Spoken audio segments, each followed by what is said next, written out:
सुता उवाच भागीरथान् वै जातः सुदासाख्यो महाबली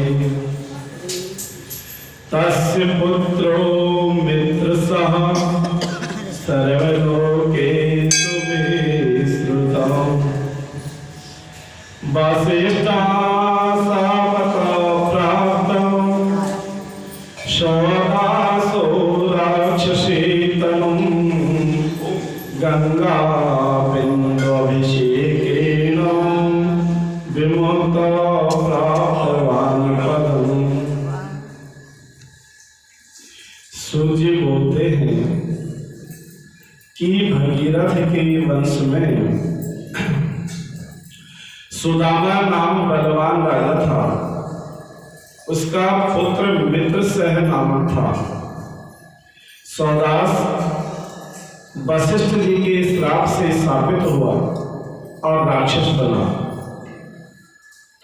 गंगा जल के प्रभाव से उसने परम पद को प्राप्त किया। तो ऋषि बोले कि सौदास राजा वशिष्ठ द्वारा क्यों शापित हुआ, सौदास राजा को वशिष्ठ जी ने श्राप क्यों दिया। ये सूत जी सब वृत्तांत कहो। सुनने कहने वालों के पापों को गंगा दूर करती है। सूत जी बोले कि धर्मज्ञ सर्वज्ञ सौदास नाम राजा पृथ्वी का भोग करता था। जैसे सगर जी ने 7 समुद्र युक्त पृथ्वी का संरक्षण किया, उसी प्रकार उस सौदास राजा भी धर्म से पृथ्वी का रक्षण करता था। पूर्व ही पुत्र पौत्र सब ऐश्वर्य युक्त 30,000 वर्ष पृथ्वी का भोग करता रहा। एक दिन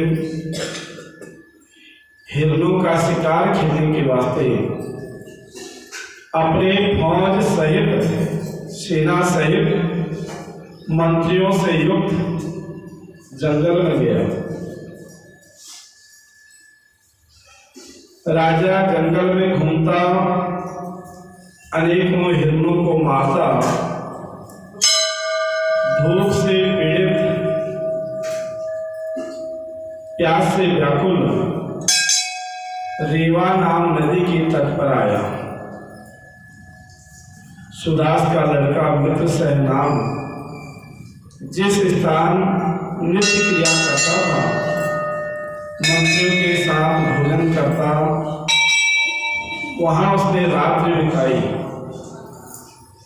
और प्रातः काल उठकर नित्य क्रिया करने के बाद मंत्रियों सहित शिकार खेलने के वास्ते जंगल में घूमने लगा। एकाकी राजा वन में घूमता और कर्म पर्यंत बाण को खींचे एक हिरण के पीछे गया और एक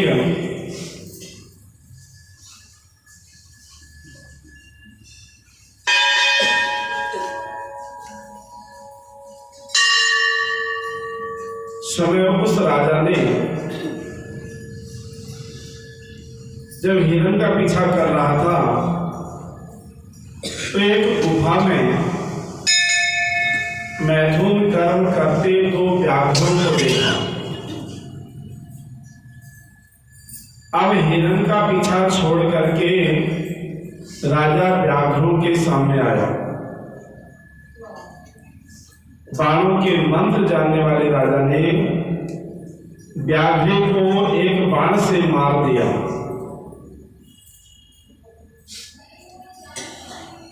और व्याघ्री राक्षसी रूप महाघोर शब्द करते हुए 30 योजन लंबी पड़ी। अब राक्षसी को गिरता देख वह व्याघ्र इसका बदला लेगा ऐसा जान करके राजा वहां से भाग गया। भययुक्त राजा भी सब वृतांत अपने मंत्रियों से कह करके अपने नगर के लिए लौटा। संपूर्ण अलंकार युक्त राजा धर्म से युक्त पृथ्वी का रक्षण करने लगा। बहुत दिन बीतने के बाद परम आनंदित राजा ने वशिष्ठ आदि मुनियों द्वारा अश्वमेध यज्ञ का आरंभ किया। वहां वशिष्ठ जी महाराज ब्रह्मादि देवताओं को यथास्थान यथाविधि हमें दे करके यज्ञ समाप्त करके स्नान करने के वास्ते निकले।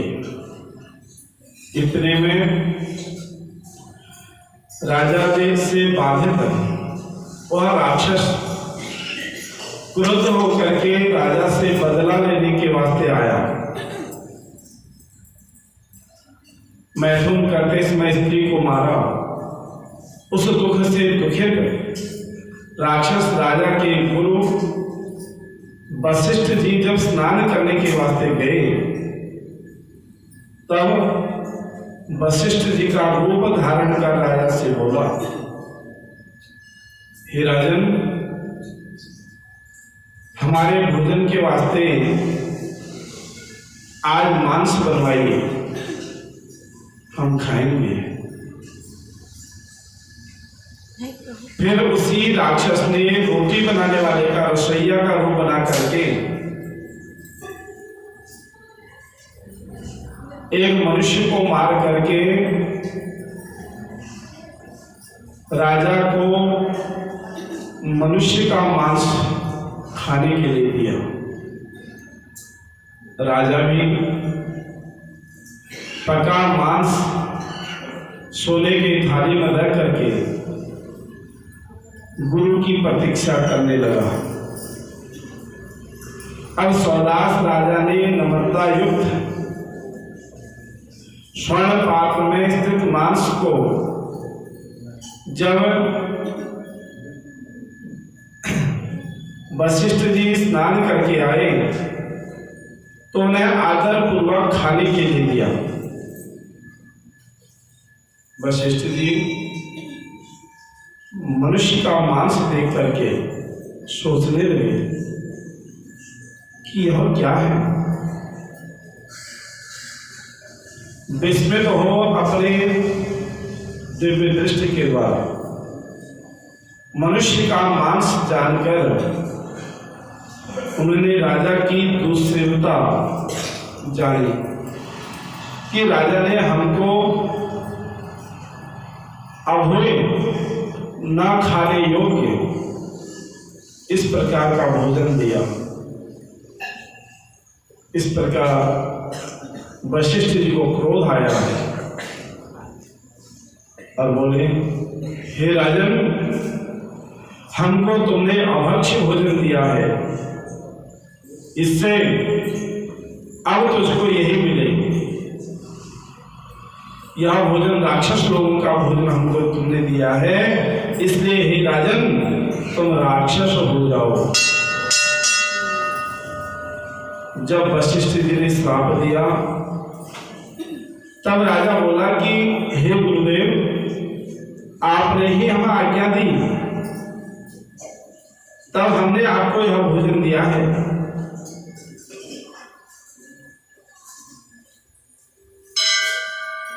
राजा का वचन सुन वशिष्ठ जी ने फिर ज्ञान नेत्र से अपने दिव्य दृष्टि से राक्षस का छलित वेश जाना। अब राजा भी हाथ में जल लेकर के वशिष्ठ जी को श्राप देने को तैयार हुआ। तब मदयंती नाम राजा की स्त्री गुरुजी को श्राप देने को तैयार क्रोधित राजा को देखकर बोली, आप क्षत्रिय के पुत्र हो, क्रोध का त्याग करो, तुम्हें जो कर्म भोगना है सो प्राप्त हुआ। जो मनुष्य अपने गुरु से हुंकार हुंकार शब्द बोलता है वह मनुष्य जल रहित वन में राक्षस होता है। शास्त्रों में यह निश्चय है, इंद्रिय और क्रोध को जीतने वाला, गुरु की सेवा करने वाला ब्रह्म के स्थान को जाता है। स्त्री का वचन सुन मित्र सह नाम राजा ने क्रोध का त्याग करा और अपनी पत्नी की सराहना की। मन में विचार किया, अब मैंने जिस श्राप के लिए हाथ में जल लिया है इसे कहां छोड़ूं, क्योंकि वह जल जहां पड़ेगा वह सब भस्म हो जाएगा। ऐसा जान राजा ने अपने पांव में ही उस जल को डाल दिया।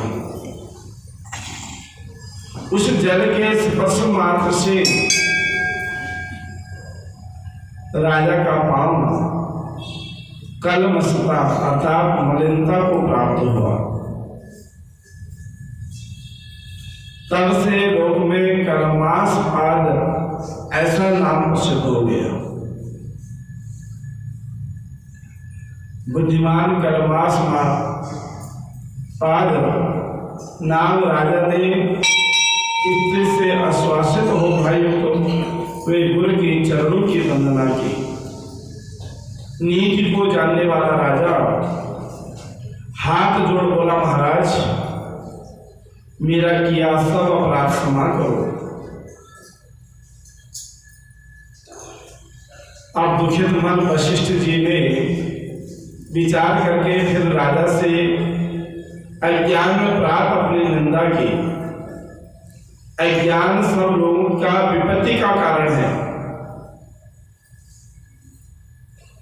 ज्ञान रहित मनुष्य संसार में पशु के समान है। राजा ने अज्ञान से ऐसा किया और ज्ञान रहित हमने भी पाप किया। ज्ञानवान सुख पाता है, ज्ञान रहित कोई सुख नहीं पाता। ऐसा विचार वशिष्ठ जी महाराज राजा से बोले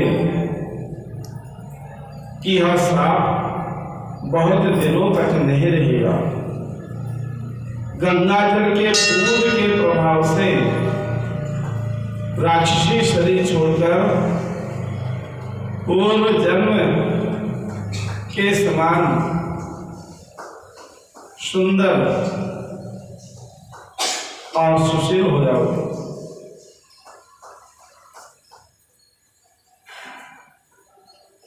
और इस राक्षसी को शरीर को छोड़ करके पूर्व समान शरीर पाकर के इस पृथ्वी का भोग करोगे।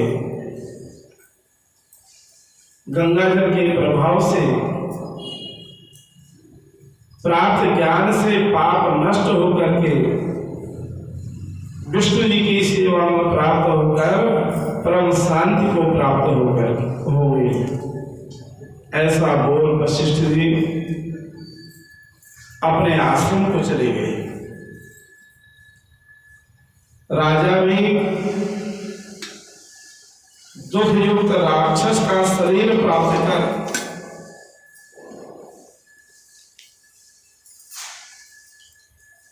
जंगल जंगल भटकने लगा।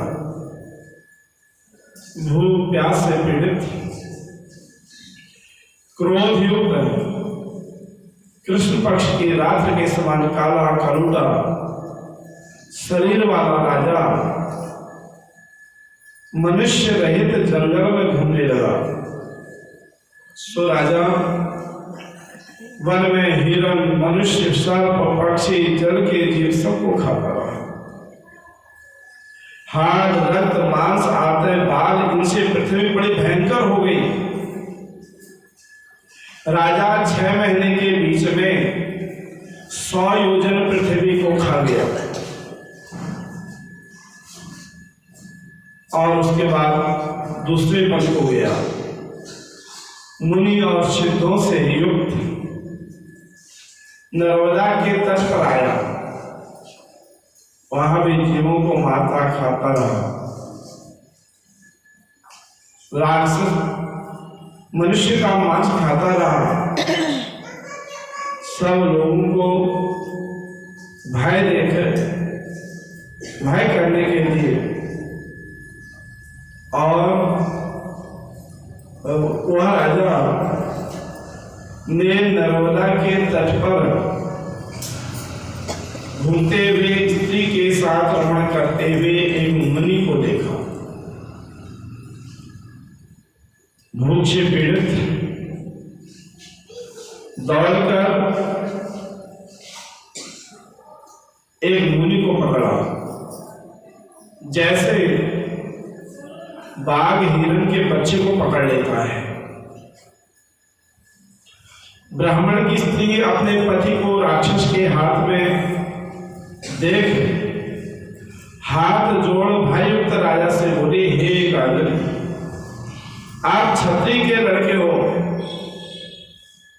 भय करके विवल होकर के मेरा रक्षण करो।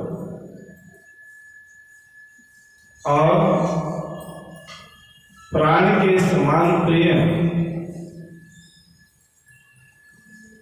इस पति का दान करके मेरा रक्षण करो, मेरा मनोरथ पूर्ण करो।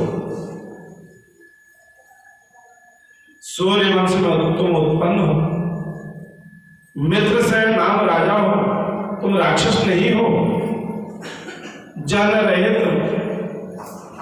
वन में अनाथ मेरी रक्षा करो। पतिहीन स्त्री जीती हुई मरे के तुल्य है। हे राजन, उस पर भी बाल वैधव्य का क्या कहना। माता पिता भाई किसी को नहीं जानते, परम जीवन मेरा पति ही है। तुम सब धर्मों को जानते हो और स्त्रियों की विपरीत जानते हो। हे प्रजापालक, हे राजन, मैं तुम्हारी कन्या हूं। पति दान देकर के मुझे मेरा रक्षण करो। प्राण दान के समान कोई दान नहीं है और न होगा, ऐसा ज्ञानी कहते हैं। इसलिए हे राजन, हमें प्राण दान करो। ऐसे वचन बोल ब्राह्मणी जल्दी से उस राक्षस के पांव पड़ गए। ऐसे कहेंगे भी राजा ने, उस राक्षस ने ब्राह्मण के शरीर को खा लिया। जैसे बाघ हिरण के बच्चे को बलपूर्वक मारकर खा जाता है। तब उस राक्षस की पतिव्रता स्त्री बहुत विलाप करके गुस्से होकर बोली कि मैथुन कर्म में सख्त मेरे पति को बल से तुमने मारा। इससे तुम भी जब स्त्री का संग करोगे तब नाश को प्राप्त होगे। क्रोध ब्राह्मणी ने इस प्रकार श्राप दे करके फिर दूसरा श्राप दिया कि तुमने हमारे पति को मारा, इससे निश्चय ही तुम राक्षस रहो। दो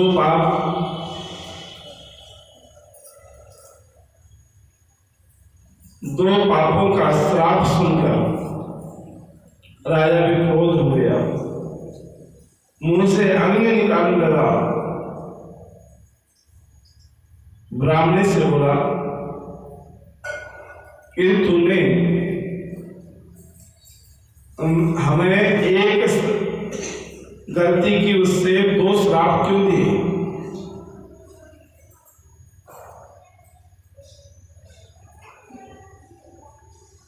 और राजा मुंह से अंगारा छोड़ता हुआ ब्राह्मणी से बोला, हे दुष्टे, जिससे तुमने हमको 2 श्राप दिए, इसलिए तुम पुत्र युक्त इसी वन में पिशाच योनि में प्राप्त हो। इस प्रकार साप को प्राप्त ब्राह्मणी पिशाचिनी हुई और पुत्र युक्त भूख से पीड़ित भयंकर रुदन करने लगे, रोने लगे। राक्षस और पिशाची दोनों जंगल में शब्द करते। कुछ काल गुरु को गुस्से, कुछ काल में राक्षसों से सेवित नर्मदा के तट में बढ़ के नीचे आए। वहां बढ़ का रहने वाला एक ब्राह्मण राक्षस था, जिसने गुरु को गुस्से करके राक्षस का रूप पाया था। वह बहुत दुखयुक्त लोक का विरोधी था और ब्रह्म राक्षस पिशाच पिशाचिनी को देखकर क्रोध से बोला कि मेरा रूप धारण किए हुए तुम दोनों यहाँ क्यों आए हो? किस पाप से ऐसी दशा हुई है, सो कहो। सौदास नाम राजा ने उनका वचन सुन ब्राह्मणी और अपना सारा वृत्तांत कहा। फिर ब्रह्म राक्षस से बोला, सौदास राजा बोला कि हे महाराज, तुम कौन हो? पूर्व ही तुमने क्या किया? हमारे मित्र हो, अत्यंत स्नेह से सब वृत्तांत कहो। जो कोई अधम मनुष्य मित्र के साथ छल करता है, सो 7 कोटि युग तक नरक में वास करता है। और मित्र के दर्शन से सब दुख दूर होते हैं। इस कारण मित्र के साथ छल नहीं करना चाहिए।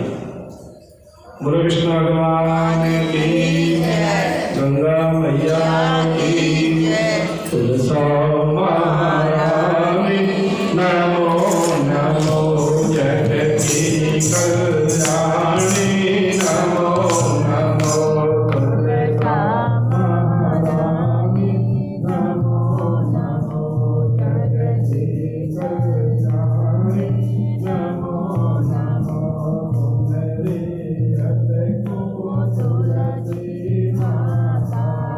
मेरे तुलसी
नमो नमो तुलसा माता की जय, गंगा मैया की जय, बाके बिहारी लाल की जय, जंगलेश भगवान की जय, पवन सुत हनुमान